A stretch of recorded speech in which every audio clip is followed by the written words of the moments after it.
Hey guys, स्वागत है आपका स्टडी फॉर नौकरी चैनल पे। और आरएस खुरमी के ऑब्जेक्टिव्स के सॉल्यूशंस को डिस्कस कर रहे हैं। स्टीम बॉयलर और इंजन हमारा टॉपिक है, 9th लेक्चर है। ओके, तो किसी भी एग्ज़ाम की आप तैयारी करें, ईएससी, गेट, एसएससी, जेई, जो कि आने ही वाला है, 27 से 30 के बीच में होना है, उसके लिए बहुत ही ज़्यादा इंपॉर्टेंट है। स्टेट पीएससी जैसे कि यूपी पीएससी की अगर आप यूपी पीएससी ई की तैयारी कर रहे हैं तो बहुत ज़्यादा इंपॉर्टेंट है। पीएसयू उसके एग्ज़ाम, तो सारे ही एग्ज़ाम्स के लिए बहुत ज़्यादा इंपॉर्टेंट है ये वीडियो। ओके, तो ज़रूर से देखिए और दोस्तों को भी शेयर कीजिए। इस टेलीग्राम चैनल पे आपको इस वीडियो की नोटिफिकेशन मिल जाएगी। ये सारे टॉपिक्स हम ऑलरेडी निपटा चुके हैं। स्टीम बॉयलर, स्टीम इंजन का टॉपिक चालू है। Okay, the function of piston rod is, तो पिस्टन रॉड का फंक्शन पूछ रहा है। देखिए, पिस्टन रॉड का था, पिस्टन होता है हमारा, सिलेंडर होगा पहले, फिर पिस्टन होगा, पिस्टन से एक रॉड निकली होगी, और पिस्टन रॉड और कनेक्टिंग रॉड, यहाँ से कोई कनेक्टिंग रॉड होगी, ये क्रैंक हो गई और यहाँ पे क्रैंक फिक्स होगी। इन दोनों को जो कनेक्ट करेगा वो हो जाएगा हमारा क्या होता है, क्रॉस हेड। यहाँ पे लगा रहेगा, यहाँ पे जो बीच का अरेंजमेंट होगा वो क्रॉस हेड जाएगा। ये पिस्टन रॉड हो गई, ये जो हो गई ये कनेक्टिंग रॉड हो गई, और ये क्रैंक हो गई। ठीक है, तो ये एक रफ डायग्राम था। चलिए इसको इरेज कर देते हैं। The function of piston rod, तो पिस्टन रॉड का क्या है, ये ट्रांसफर करेगा मोशन पिस्टन से क्रॉस हेड के बीच में। तो मैंने अभी ड्रॉ किया था ना, तो पिस्टन और क्रॉस हेड के बीच में हमारी पिस्टन रॉड होगी। तो फंक्शन ऑफ कनेक्टिंग रॉड, तो कनेक्टिंग रॉड का फंक्शन क्या होता है, जो पिस्टन से, पिस्टन क्या करता है, पिस्टन की अगर मैं बात करूं तो वो करेगा आपका रेसिप्रोकेट पिस्टन। ये है, ये आगे पीछे जाएगा, स्लाइड करेगा सिलेंडर के अंदर, और इस पिस्टन की जो रेसिप्रोकेटिंग मोशन है उसको रोटरी मोशन में कन्वर्ट करने के लिए हमारी होगी कनेक्टिंग रॉड। और ये जो कनेक्टिंग रॉड होती है, क्रैंक शाफ्ट होती है, ये आपकी बनती है फोर्जिंग से, फोर्जिंग से बनती है, और मोस्ट इंपॉर्टेंट ड्रॉप फोर्जिंग से बनती है। ओके, तो ये एग्जाम में पूछा जाता है, बहुत इंपॉर्टेंट क्वेश्चन है ये। कई बार पूछते हैं कि ये कनेक्टिंग रॉड, ऐसे मैच द कॉलिंग में दे देंगे, कनेक्टिंग रॉड कैसे बनेगी, कार्ब्यूरेटर कैसे बनेगा, बता देता हूँ। कार्ब्यूरेटर बनता है कास्टिंग से, ठीक है, कार्ब्यूरेटर कैसे बनेगा। इसके बाद हो सकता है आपसे रूफ ट्रस पूछ ले, रूफ ट्रस होती है तो ये आपकी रोलिंग से बन जाएगी। ठीक है, कनेक्टिंग रॉड कैसे बनेगी, फोर्जिंग से बनेगी। और सीमलेस पाइप, सीमलेस पाइप आपसे पूछ सकता है, तो सीमलेस पाइप आपकी रोलिंग से भी बनता है, तो रोलिंग हो सकता है आपको दे दे। रोलिंग में भी कौन सा, रोल पियर्सिंग। ओके, तो थोड़ा इधर से प्रोडक्शन भी देख लिया अपन ने चलिए। अबे किथे गो,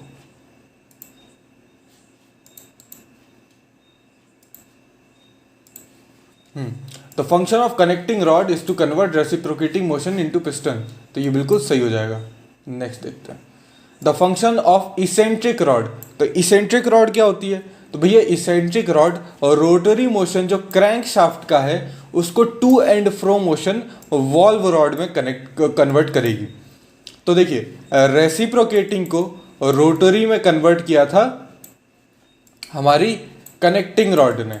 ठीक है, कनेक्टिंग शाफ्ट या कनेक्टिंग रॉड जो भी उसे कह दो, ठीक है, कनेक्टिंग रॉड ने। और उसके बाद जो इसेंट्रिक रॉड है वो आपकी कन्वर्ट करेगी रोटरी मोशन जो क्रैंक शाफ्ट का है उसको to and fro motion valve rod के। तो वॉल्व क्या है, आगे पीछे जाएंगे, टू एंड फ्रो मोशन होगा जिसके कारण क्या, बंद चालू होंगे, ओपन होंगे, फिर क्लोज होंगे, तो वो मोशन आपका इसेंट्रिक रॉड से मिलेगा। ठीक है, the function of eccentric rod is to provide, तो इसेंट्रिक रॉड का जो फंक्शन होता है वो क्या होता है, वो रेसिप्रोकेटिंग मोशन प्रोवाइड करेगी आपके स्लाइडिंग वॉल्व्स को। ठीक है, स्लाइडिंग वॉल्व्स, स्लाइड करना मतलब एक तरीके से क्या, रेसिप्रोकेट ही करना। ठीक है, फंक्शन ऑफ वॉल्व रॉड, तो वॉल्व रॉड का फंक्शन पूछ रहा है। अब देखिए, वॉल्व रॉड का जो फंक्शन होता है वो आपको देखने को मिलेगा, to provide simple harmonic motion to disc valve. तो याद रखिए, डिस्क वॉल्व का क्या मोशन होगा, तो वो एसएचएम होगा। मेरे ख्याल से पिछले वीडियो में मैंने ऑलरेडी बता चुका है, तो एसएचएम डिस्क वॉल्व का आपको मोशन होगा। ठीक है, डिस्क वॉल्व वो एग्जॉस्ट वगैरह करने के लिए। ठीक है, फंक्शन ऑफ फ्लाई व्हील, तो फ्लाई व्हील क्या करता है, जब एनर्जी ज्यादा होगी या पावर ज्यादा मिल रही होगी क्रैंक शाफ्ट को तो स्टोर कर लेगा, अपने पास भर लेगा, अपने पेट में रख लेगा। फिर जब एनर्जी नहीं मिल रही, अब डेफिशिएंसी हो गई, तो क्या करेगा, प्रोवाइड करेगा। तो जब एनर्जी ज़्यादा थी तो उसने लेके अपनी तरफ भर ली, और फिर जब कम हो गई तो फिर प्रोवाइड कर दी। तो इस तरीके से क्या ये एक बैलेंस रखेगा, फ्लक्चुएशन, तो प्रिवेंट करेगा फ्लक्चुएशन ऑफ स्पीड को। On the other hand governor क्या करेगा, लोड एकदम से गिर गया, आप बाइक पे जा रहे थे, आपके पीछे एक बंदा बैठा हुआ था, उस बंदे को कुछ मतलब खुराफात सूझी, उसने एकदम से कूद गया। जब एकदम से वो कूद गया तो तुम्हारी बाइक का मास एकदम से कम हो गया फॉर द, है ना। और सेम अगर पावर दे रही है तुम्हारा इंजन तो तुम्हारी गाड़ी एकदम से एक्सेलरेट कर जाएगी। तो ऐसे अगर लोड कम ज़्यादा होगा तो हम क्या करते हैं, एक्सेलरेटर कम कर देते हैं, और वो एक्सेलरेटर ऑटोमेटिकली अगर कम करना होगा तो कौन करेगा, गवर्नर करेगा। तो वो काम गवर्नर का होता है। तो गवर्नर क्या करता है, यूनिफॉर्म स्पीड मेंटेन करता है ऑल लोड पे, ठीक है।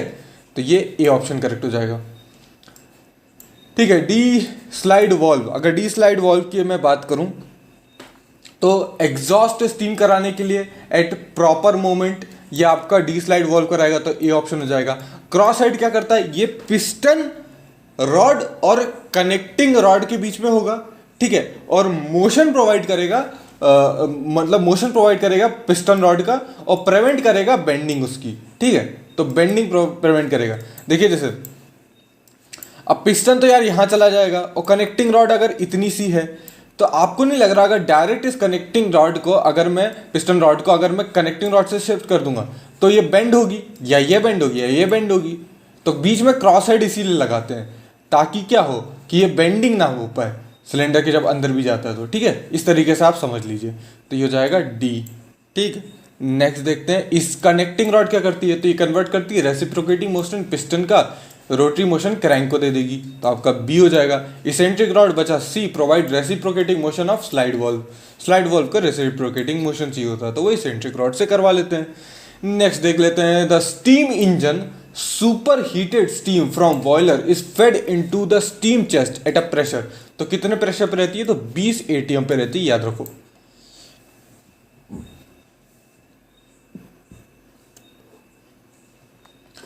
Theoretical indicator diagram of simple steam engine is based on assumptions।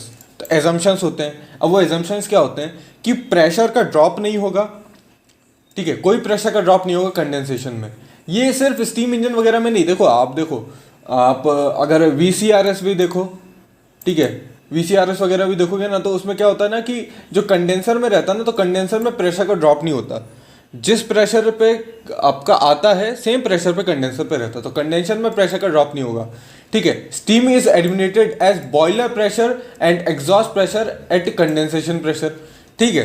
Expansion of the steam is hyperbolic. तो ये सारी जो आइडियल प्रोसेस होती हैं वो आपकी होंगी, और ये सारे एजम्पशंस रहते हैं, ठीक है। क्लियरेंस रेशियो, तो क्लियरेंस रेशियो अगर मैं आपको एक PV साइकिल बता के बताऊँ, यहाँ पे प्रेशर रहेगा, यहाँ पे वॉल्यूम रहेगी, और अगर मैं यहाँ पे डीजल साइकिल बता रहा हूँ, है ना, स्टीम साइकिल नहीं है, ध्यान रखो, ये मैं स्टीम इंजन की बात नहीं कर रहा, मैं आपको सिर्फ बता रहा हूँ एक एग्जांपल देके। ये एक्चुअल में एक एयर स्टैंडर्ड इंजन है, एयर स्टैंडर्ड साइकिल है। तो देखो यहाँ से ये 0.1 है, ये 2 है, ये 3 है, और ये 4 है, ठीक है।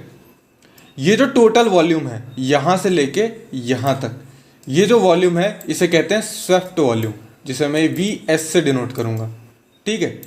और ये जो बची हुई वॉल्यूम है ये हो जाएगी मेरी VC, क्लियरेंस वॉल्यूम, ठीक है। और यहाँ पे देख रहे हो 2 से 3 के बीच में, ठीक है, तो 3 पे कट ऑफ हो रहा है, तो यहाँ से लेके यहाँ तक की जो वॉल्यूम होगी वो होगी हमारी VS, volume at cut of, ठीक है, वॉल्यूम एट कट ऑफ बोलेंगे उसको VS, ठीक है। तो क्लियरेंस रेशियो क्या हो जाता है, तो क्लियरेंस रेशियो सिंपल होता है, क्लियरेंस वॉल्यूम का स्वेप्ट वॉल्यूम से रेशियो ले लोगे तो आपका क्लियरेंस रेशियो हो जाएगा। तो 171 का तो ए हो गया। एक्सपेंशन रेशियो क्या होता है, देखिए यहाँ तक आप देखो वॉल्यूम बड़ी है, वॉल्यूम बड़ी है तो क्या एक्सपेंशन हुआ है, ठीक है, मतलब वॉल्यूम बड़ी है एक्सपेंशन हुआ है, यानी कि कट ऑफ वॉल्यूम तो आएगी। कट ऑफ वॉल्यूम के डिवाइड में क्या होगा, नीचे क्या होगा, तो swept volume to volume of at cut off, तो ए ऑप्शन हो जाएगा एक्सपेंशन रेशियो, ठीक है। आगे अगर अपन कट ऑफ रेशियो की बात करेंगे तो एक्सपेंशन रेशियो का उल्टा cut off ratio, cut off ratio जो होगा वो हमेशा 1 से छोटा होगा, लेस देन 1 होगा, है ना, लेस देन 1, और एक्सपेंशन रेशियो हमेशा 1 से बड़ा। देखो ना यहाँ पे स्वेफ्ट वॉल्यूम यहाँ से लेके इतनी बड़ी है, पूरी स्वेफ्ट है, और वी एट कट ऑफ, इसको VCO बोल देता हूँ, ठीक है, VCO, कट ऑफ छोटी है, VS बड़ा है, तो क्या होगा, हमेशा ये जो VS बाय VCO करोगे तो वो हमारा छोटा आएगा, नहीं सॉरी, VS बाय VCO करोगे तो बड़ा आएगा, वो क्या है, एक्सपेंशन रेशियो, और कट ऑफ रेशियो उसका उल्टा, वो हमेशा छोटा आएगा, और रेशियो क्या हो जाएगा, स्विफ्ट वॉल्यूम का रेशियो कट ऑफ वॉल्यूम से, ठीक है, 73 का ऑप्शन हो जाएगा, सॉरी उल्टा, volume at cut off to swept volume, ठीक है, कम है ना, 1 से कम होना चाहिए, सी ऑप्शन हो जाएगा। The ratio of clearance volume to swept volume, उसको अभी हमने देखा क्लियरेंस रेशियो बोलते हैं, तो आपका 74 का सी हो जाएगा।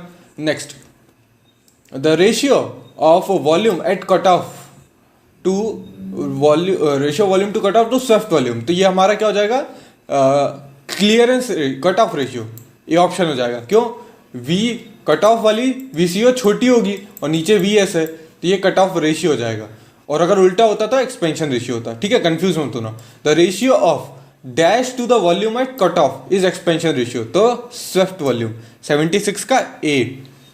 Cut off ratio is reciprocal of expansion ratio, तो बिल्कुल सर करेक्ट, ए ऑप्शन।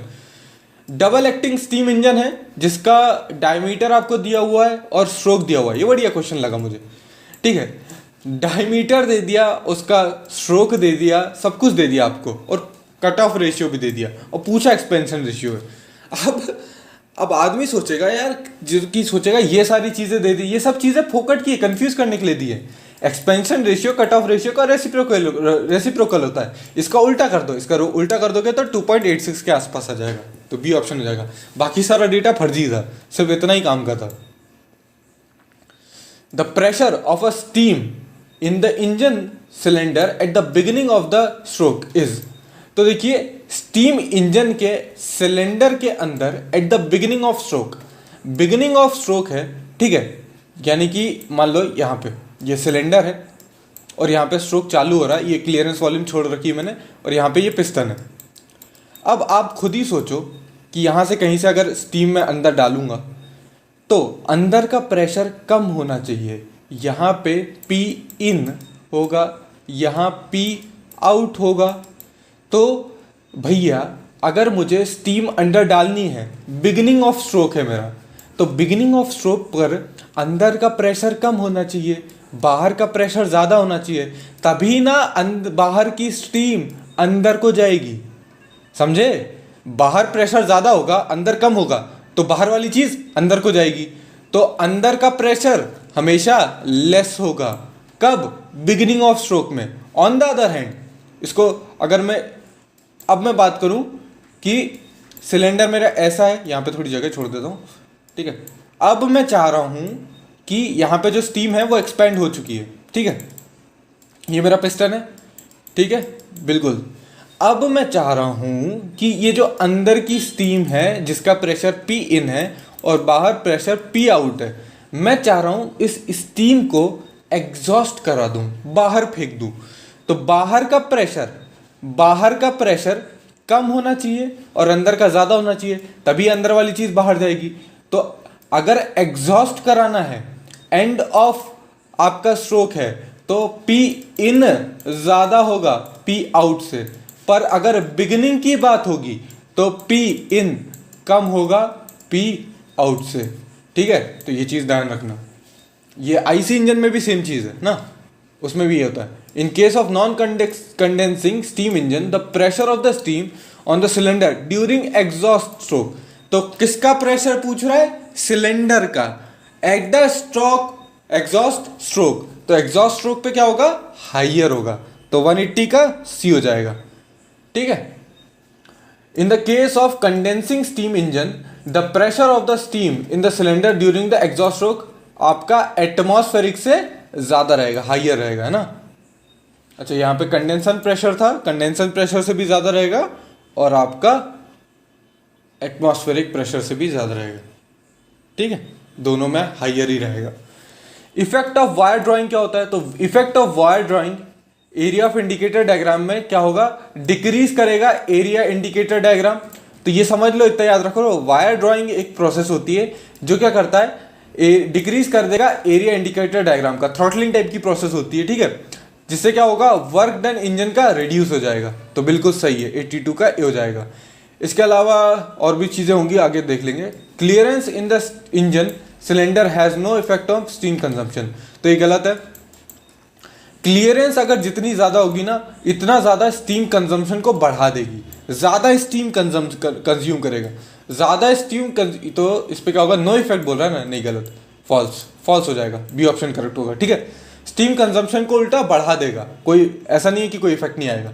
तो देखो यहाँ पे मीन इफेक्टिव प्रेशर इंक्रीज कर जाएगा, वर्क डन इंक्रीज करेगा, वर्क डन इंक्रीज करेगा तो आपकी एफिशिएंसी यहाँ पे डिक्रीज कर जाएगी। तो आपका सारे ही ऑप्शन करेक्ट होंगे, आपका डी ऑप्शन होगा, ऑल ऑफ द अबव, ठीक है।